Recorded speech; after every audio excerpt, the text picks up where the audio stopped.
dans un stade inachevé d'Omoundou, deuxième ville du pays, que le candidat de la coalition pour un Tchad uni a réuni des milliers de militants et sympathisants. L'objectif est le même, détailler son programme axé autour de 12 chantiers et 100 actions concrètes pour un plébiscite au soir du 6 mai. Dans ce programme, la province du Logone occidental a sa place. La province du Logone occidental est un bastion de l'opposition. Avec cette forte mobilisation, la coalition pour un Tchad uni s'est dit convaincue de la victoire de son candidat Mahamat Idriss Déby Itno. Après le Grand Kanem, c'est au tour du lac Tchad d'accueillir la délégation du Rassemblement pour la démocratie et le progrès.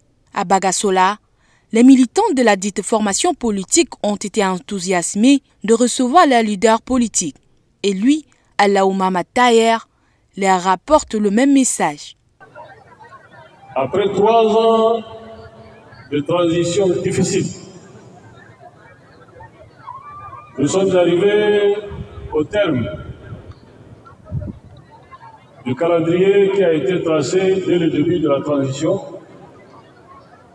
Et aujourd'hui, le Tchad doit élire son président pour les 5 prochaines années. Chers frères et sœurs, nous avons, nous, LDP, décidé de soutenir le candidat de la coalition pour un Tchad uni. Ce candidat, vous le connaissez. Il s'appelle Mahamat Idriss Déby Itno.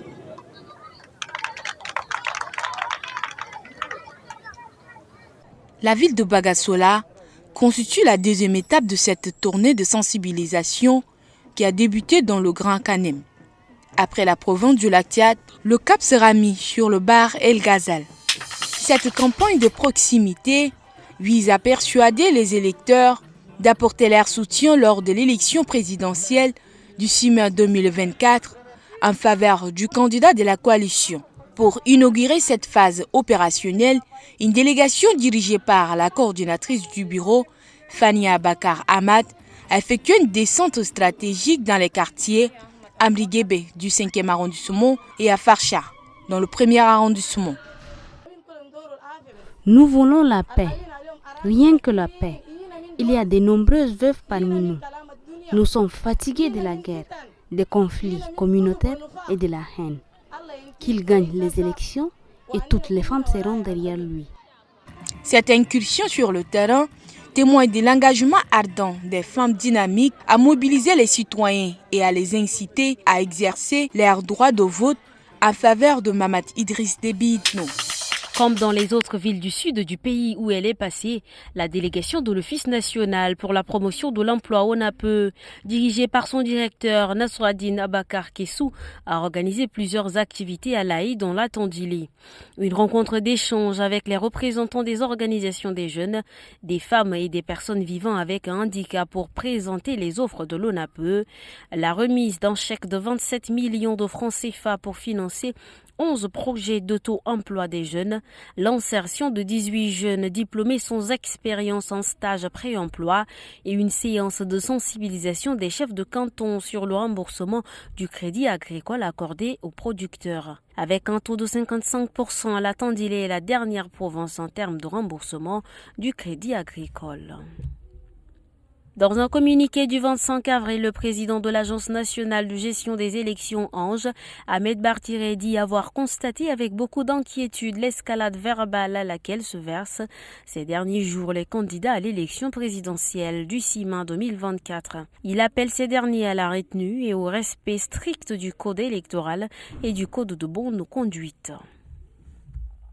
Lors de sa tournée dans le sud du pays, Maître Bebzouni Bongoro Théophile, candidat de l'Alliance Bongoro, président 2024 et président du Parti pour le Rassemblement et l'Équité, a fait une halte à Mandélia le 24 avril. Cette visite avait pour objectif de présenter son projet de société aux habitants locaux.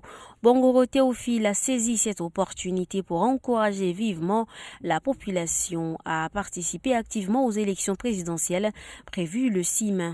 En votant pour le candidat numéro 5. Cette démarche s'inscrit dans sa stratégie de campagne visant à mobiliser un soutien massif pour sa candidature.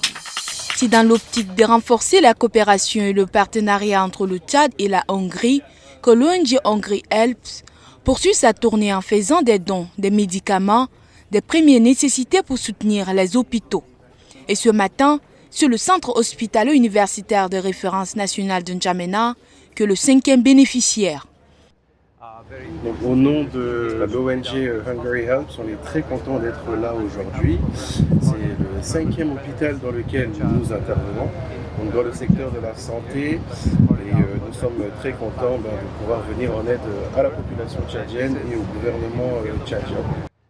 Une occasion pour le directeur général du centre hospitalo-universitaire de référence nationale de N'Djamena de saluer cette initiative qui a soutenu le secteur de la santé. Je crois sérieusement et je crois la balle est dans notre camp pour mettre la chose en place, pour offrir nos besoins, dire voilà nos besoins et ensemble nous allons définir quelque chose de très important.